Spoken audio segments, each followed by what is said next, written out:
everybody, Vincent Aiello with Barco Inc. We're back here at the Northern California offices of Barco, and this time we're here with Tim Morin, who is the National Director of Image Processing for Rentex, and we're here to talk about the ImagePro 4K. So Vince, one of the things I'd like to ask you about the ImagePro 4K, one of the reasons we bought a large quantity of ImagePro 4K was for 4K at 60, plus some of the features like LED setup, plus the 3 programming modes. Could you tell us a little bit about some of the hardware that's different on the IP4K compared to the ImagePro 2? And is this really the successor for the ImagePro 2? Yeah, it certainly is a successor. It builds off of the ImagePro line, right? You know, where we have the dedicated front panel control, full up-down cross conversion, the whole signal format conversion, LED wall assistance, the whole deal, right? That you get with ImagePro, with the original ImagePro. But the ImagePro 4K is kind of built on the EventMaster line as opposed to its own entity, right? So you'll notice first off, right off the bat, the back of the ImagePro 4K, essentially 2 tri-combo cards, tri-combo input, tri-combo output. So you can get that up, down, and cross conversion. Across the back, we have reference generator, right? Okay. So we can output bi-level and tri-level reference. We have Ethernet and power supply, very similar to the way an EX looks, right? Because essentially it's an EX with a front panel operation, right? And right now these ship with the tri-combo in and tri-combo out. Is there any plans in the future to allow you to use other Gen 2 cards? Yeah, in the future, we will open it up to where you can, swap these out. Of course, not hot swap, but you can take Generation 2 DisplayPort 1.2 or HDMI 2.0 cards, swap them out, and kind of customize your own ImagePro experience. Okay. Yeah. One of the other things we noticed when we received ours was the different faceplate. Explain a little bit about, you've got the USB, you've got a different knob, different buttons. Can you explain a little bit about the different hardware on the faceplate? Yeah, the sure. ImagePro 4K has? Of course. So across the left here, we have a USB port, so you can do backups, restores, firmware upgrades, kind of all the stuff you know and love from the EventMaster processors. Next to that, we have our multifunction display. So the multifunction display can act as a monitor for both the sources and the outputs, right? Okay. So if you choose a source, it'll monitor the source. If you choose an output, it'll monitor the output.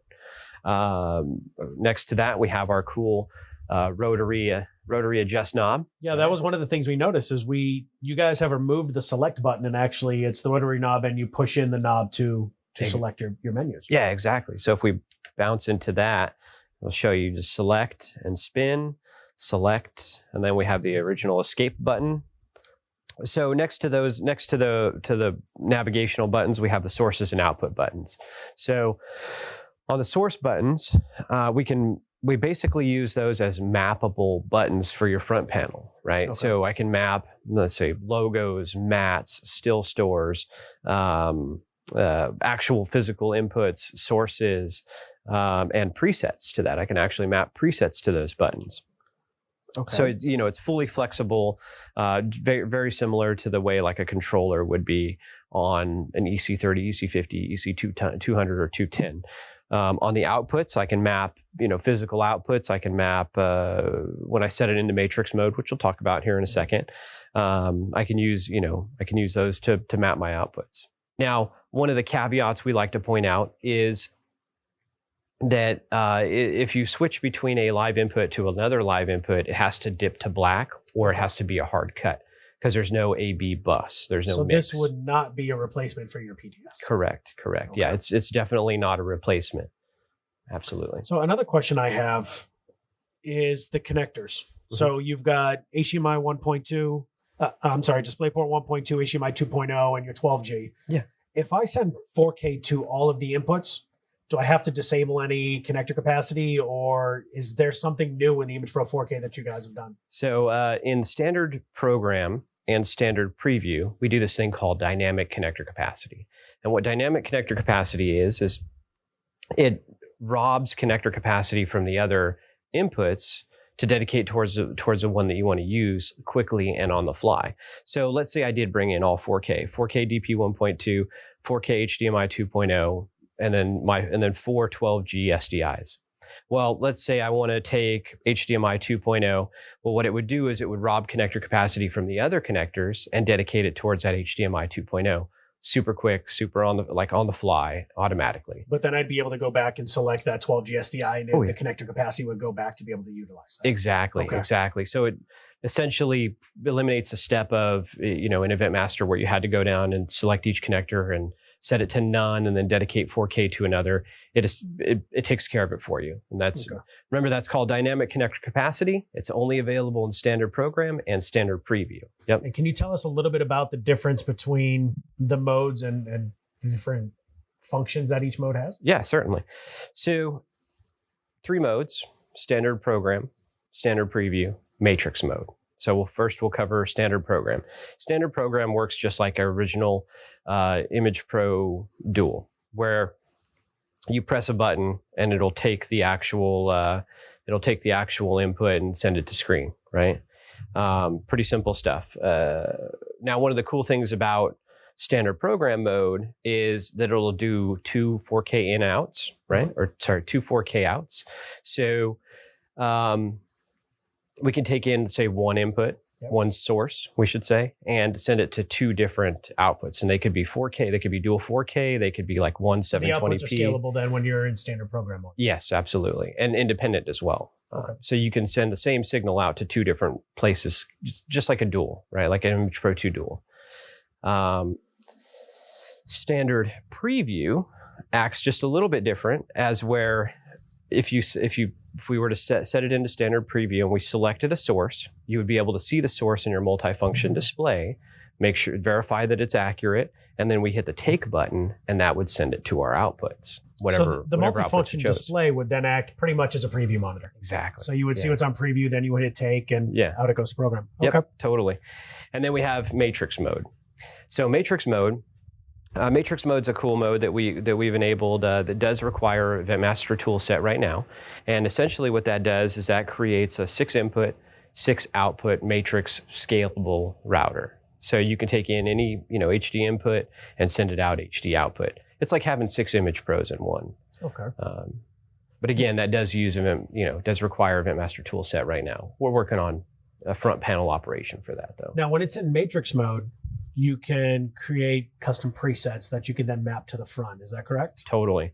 Yeah. So just like we said before, where we can map the presets to the front, when you're in Event Master toolset, you can create those presets and then just map them right to your source buttons. I can see a lot of companies using that for 2 screens, 2 DSMs, where you can map it and have different looks with different inputs going to them, and just create your preset, hit one button on the front panel, and hit take, and then you're switching presets. Yeah, absolutely. So that's fantastic. Absolutely. Now, you did mention that you can do that in the Event Master software. Can I control this with an EC200 or EC210 since it's part of that EM type family? Yeah, totally. The great thing about Event Master is the ecosystem, right? So if you can control in an Event Master, you can use a controller for it. So EC30 support, EC50 support, 200, 210 support, everything that you've known to grow and love about Event Master is supported on ImagePro 4K. Okay. Yeah. Now, one of the key reasons why we did invest heavily into these is for LED configuration and to have it in front of an LED processor at a 4K 60. And I did notice that you guys added an LED setup button here. Can you tell us a little bit about that? Yeah, totally. So we recognize that a lot of companies out there, a lot of people were putting ImagePros, pre-scale on a LED wall, or just as a kind of a source switch between an LED wall, or cordoning off AOI for LED wall. And so we said, you know what we're going to do? We're going to add a button to the front that gives you access to all of those controls quickly, right? So if we jump into the LED setup, you'll notice that we have where we can select our aux or select our output. We can do wall scaling AOI. We can do image sizing. And if we dive into image sizing, we can do like a center cut. We can do scaling mode all. We can do custom sizes where we actually, zoom in, zoom out, kind of shift around. We can pan horizontal or shift vertical within that raster, right? So we can, it's essentially all the stuff you use for LED wall dialing in. Well, I know one of the things that when we got a chance to play around with it that we noticed was in the test pattern generator. So there is, of course, the test pattern generator for circle alignment, Yeah. which is what we use for blending multiple projectors or however we're going to do it on show site. Yeah. But you have a new LED function inside of that test pattern. Could you tell us a little bit about that? Yeah. Look, let's take a look at it. So we'll jump into test pattern, and we'll go to type, and then we'll navigate to that circle alignment, like we said. Okay, bust into circle alignment. There we are. And we'll select out of it, and then we'll go down to LED mode. We'll turn LED mode on, and now watch what happens here. LED mode populates, and you see these little bricks, basically, right? These squares. And now this grid is basically a representation of your wall panels in their own specific pixel width and height.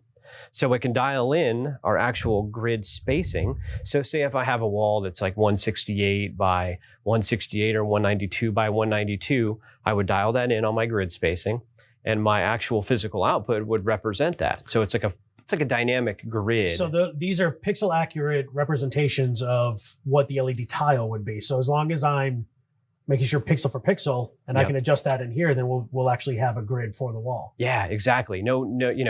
No need for a third-party app that might be accurate if all the moons have aligned. It's that if you hook this up to your processor, and if you know your processor's accurate, this grid spacing will be accurate. So you can identify panels within your LED wall quite quickly and easily. Well, I think when we saw this, we just know it's going to cut down on the time for setup for LED walls, and like I said, that's one of the reasons we did invest into it. So. Yeah, absolutely. So. Speaking of investment, I know you guys bought big and you guys bought early on. Mm-hmm. Are those for rent?